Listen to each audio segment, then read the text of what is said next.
दशहरा में लिए गए एक वीक ऑफ के बाद सुप्रीम कोर्ट बहुत ही एनर्जाइज दिख रही है। सोमवार को ही सुप्रीम कोर्ट ने कितने मामलों को हैंडल किया है और कितने ही इम्पोर्टेंट ऑर्डर्स पास कर दिए हैं, हम देख ही रहे हैं। मनीष सिसोदिया की बेल को डिनाई करते हुए national company law appellate tribunal के 2 मेंबर्स को फटकार लगाते हुए अब सुप्रीम कोर्ट ने महाराष्ट्र के असेंबली स्पीकर राहुल नार्वेकर को एक बार फिर फटकार लगाई है। और तो और आपको सुनकर हैरानी होगी कि इस बार को मिलाकर सुप्रीम कोर्ट ने अब तक नार्वेकर को चौथी बार फटकार लगा दी है। जी हाँ, पूरे चौथी बार। आप सोच रहे होंगे कि कोई इतनी गलती कैसे कर सकता है जिस पर सुप्रीम कोर्ट उन्हें इतनी बार डांटे। तो बस इसी मामले को हम इस वीडियो में डिटेल में चर्चा करेंगे। ऐसा लग रहा है कि मानो सुप्रीम कोर्ट को लोगों ने बहुत ही हल्के में ले लिया है और भूल गए हैं वो हमारे देश की टॉप कोर्ट है। राहुल नार्वेकर, जो कि महाराष्ट्र असेंबली के स्पीकर है, ने अभी हाल ही के एक इंटरव्यू में कहा था कि वे सुप्रीम कोर्ट के को काउंसिल बेंच है, इसलिए भी क्योंकि उनके पास एक ट्रिब्यूनल की पावर है। हालांकि एक ट्रिब्यूनल की पावर होने के बावजूद supreme court being the highest court has the top authority, और शायद यही बात नार्वेकर भूल गए थे। उनके इस इंटरव्यू से सीजीआई डीवाई चंद्रचूड़ काफी गुस्सा भी थे। आप लोगों ने अभी तक अनुमान तो लगा ही लिया होगा कि यहाँ हम शिवसेना और एनसीपी पार्टी द्वारा एक दूसरे पर लगाए गए डिस्क्वालिफिकेशन प्रोसीडिंग्स की ही बात कर रहे हैं। अब आप सोच रहे होंगे कि इन दोनों पार्टीज का एक दूसरे से क्या संबंध है। तो जैसा कि आपको पता है, महाराष्ट्र के सीएम एकनाथ शिंदे हैं और वहीं उनके डिप्टी सीएम अजीत पवार। अब जाकर आपको इन दोनों पार्टीज के बीच का संबंध समझ आ गया होगा। इन दोनों पार्टीज में पावर और लीडरशिप स्ट्रगल्स की वजह से ये दोनों पार्टीज 2 टुकड़ों में बट चुकी है। जहां एक और शिवसेना 2 टुकड़ों में बट चुकी है, जिसमें से एक शिंदे फैक्शन है और दूसरा ठाकरे फैक्शन। वहीं दूसरी ओर एनसीपी भी 2 टुकड़ों में बट चुकी है, जिसमें से एक अजीत पवार फैक्शन है और दूसरा शरद पवार फैक्शन। शिवसेना के बीच दरार तब और बढ़ गई जब इलेक्शन कमीशन ने शिंदे फैक्शन को ऑफिशियल शिवसेना घोषित कर दिया था। एकनाथ शिंदे का देखा देखी करके Ajit Pawar also wrote to the election commission seeking recognition of his faction as the real NCP. दोनों पार्टीज के फैक्शन में चल रहे झगड़े के दौरान इन्होंने एक दूसरे पर कई डिस्क्वालिफिकेशन पिटीशन फाइल कर दिए थे। आपको सुनकर हैरानी होगी कि कम से कम 50 में से ज्यादा एमपीज पर ये पिटीशन फाइल की गई है, जिसमें से एकनाथ शिंदे भी शामिल है। जहां शिवसेना फैक्शन ने एक दूसरे पर पिछले साल ही ये डिस्क्वालिफिकेशन पिटीशन फाइल किए थे, वहीं एनसीपी ने इस साल ही ऐसा किया है।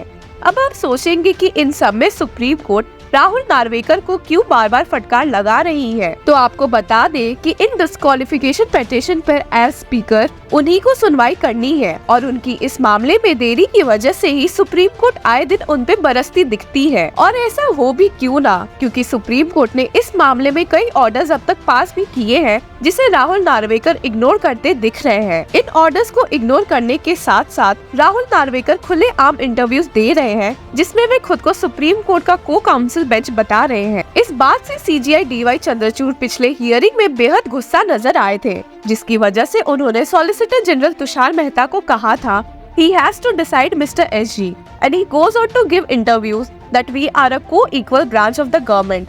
The Supreme Court is supreme in its own way. He has been giving interviews. He is not doing his job. CGI ने पिछले हियरिंग के दौरान नार्वेकर को एक लास्ट अपॉर्चुनिटी दी थी ताकि वे इस मामले में खुद से ही कोई फैसला ले ले, पर लगता है उन्होंने ये मौका भी अपने हाथ से गवा दिया है। On Monday, the bench was hearing the writ petitions filed by Sunil Prabhu, member of Shiv Sena Uddhav Thackeray, and Jayant Patil, member of NCP Sharad Pawar, seeking expeditious decision by the speaker on the disqualification petitions filed respectively against the Eknath Shinde and Ajit Pawar factions। इस मामले की hearing और कोई नहीं बल्कि CJI DY Chandrachud along with justice JB Pardiwala and Manoj Mishra कर रहे हैं। हियरिंग शुरू होते ही बेंच ने महाराष्ट्र लेजिस्लेटिव सेक्रेटेरिएट द्वारा फाइल किए गए अफिडेविट पर आश्चर्य जताया, जिसमें उन्होंने अपकमिंग दिवाली फेस्टिवल्स और विंटर सेशन की वजह से इस मामले में प्रोसीडिंग्स अगले साल फरवरी के अंत में डिसाइड करने को कहा था।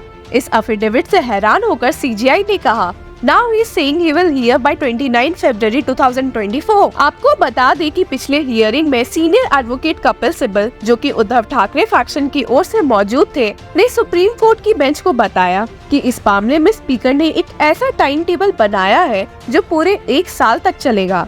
इन सबको ध्यान में रखते हुए सीजीआई ने स्पीकर को ऑर्डर दिया है कि उन्हें शिवसेना फैक्शन के पेंडिंग डिस्क्वालिफिकेशन पिटीशंस पर फैसला 31 दिसंबर तक सुनाना ही पड़ेगा। सीजीआई ने इस बात पर जोर देते हुए कहा है, the proceeding can not wrangle on until the elections are announced. यहाँ पर सीजीआई अगले साल होने वाले लोकसभा इलेक्शंस की बात कर रहे हैं। सीजीआई ने ये भी पॉइंट आउट किया कि the constitution bench judgment in the Shiv Sena case was delivered in May this year and the incidents took place in July 2022. Kapil Sibal जो कि कोर्ट में पेटिशनर्स की ओर से मौजूद थे, ने पिछले हियरिंग के दौरान referred to the judgment authored by Justice Nariman in 2020 and stated that the Supreme Court has held that the decision needs to be given in 3 months. जहां 3 महीने में इस मामले में ऑर्डर देने का फैसला दिया हुआ है, वहीं स्पीकर ने करीबन 1 साल लगा दिया है।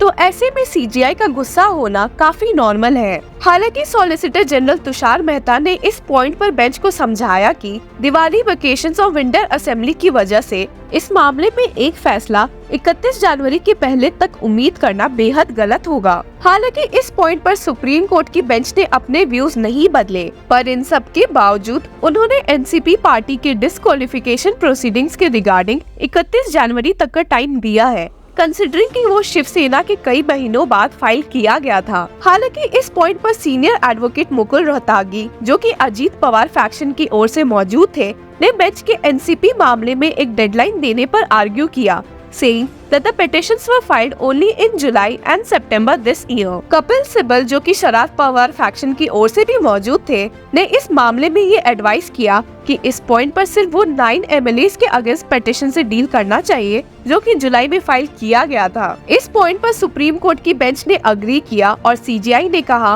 We will record mister Sibal statement that for group B NCP at this stage we are only concerned of petitions filed in July. As far as the Group B petitions are concerned, disqualification issue is confined only to issue filed in July.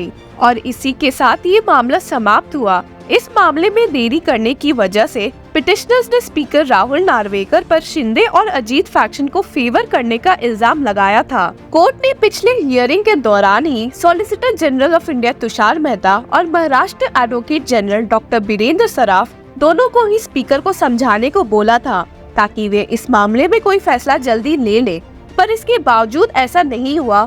इसलिए अंत में supreme court को ही एक order pass करना पड़ा। और तो और इस मामले में स्पीकर को डेली प्रोसीडिंग्स हेल्ड करने को भी बोला गया था, जिसकी वजह से सुप्रीम कोर्ट को आइडिया रहे कि इस मैटर में कितना प्रोग्रेस हो रहा है। The Supreme Court had also directed the speaker to issue procedural directions and timelines. Sunil Prabhu द्वारा इस मामले में प्ली फाइल की गई थी based on the Supreme Court's direction in the constitution bench judgment of May 11, 2023 that the speaker must decide the disqualification petition within a reasonable period, जो कि इस केस में देखने को नहीं मिला था। पिछले साल से चला आ रहा ये मामला अब जाकर सुप्रीम कोर्ट ने हल कर दिया है। हालांकि अब ये देखना होगा कि इस मामले में speaker Rahul Narwekar supreme court के किसी भी ऑर्डर को इग्नोर ना करे, वरना सुप्रीम कोर्ट अब तो बिल्कुल भी शांत नहीं बैठेगी। ऐसे ही इंटरेस्टिंग न्यूज से जुड़े रहने के लिए कीप फॉलोइंग लॉ चक्रा।